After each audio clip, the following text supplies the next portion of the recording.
भारतीय जनता पार्टीचा जिल्हाध्यक्ष म्हणून आम्ही भारतीय जनता पार्टीचा जिल्हा परिषदचा अध्यक्ष एक गरीब भगिनीला केलंय, तुम्ही राजीनामा कधी देणार आहात?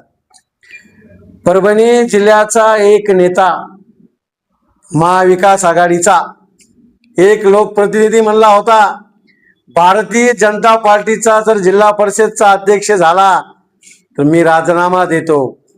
माझा त्यांना प्रश्न आहे, भारतीय जनता पार्टीचा जिल्हाध्यक्ष म्हणून आम्ही भारतीय जनता पार्टीचा जिल्हा परिषदचा अध्यक्ष एक गरीब भगिनीला केलंय, तुम्ही राजीनामा कधी देणार आहात?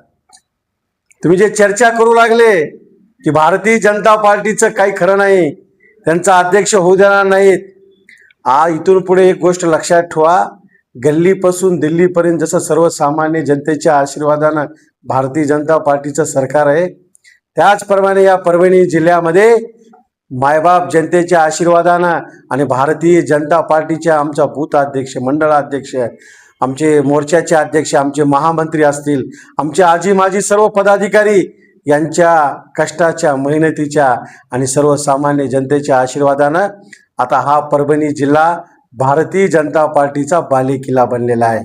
आणि मला अभिमान आहे, मी जिल्हा अध्यक्ष असताना परभणीचा जिल्हा परिषदचा अध्यक्ष होतो, त्यामागं आमची मेहनत आहे सर्वांची.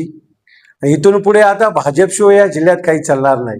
कोण किती काही उड्या मारल्या आणि कोण अंधारातून भेटले, दिवसा भेटले, काही जरी केलं, एक गोष्ट लक्षात ठेवा, इथून पुढचं परभणी जिल्ह्याचं राजकारण हे विकासाचं होईल आणि सर्व जनता भारतीय जनता पार्टी सोबत राहील.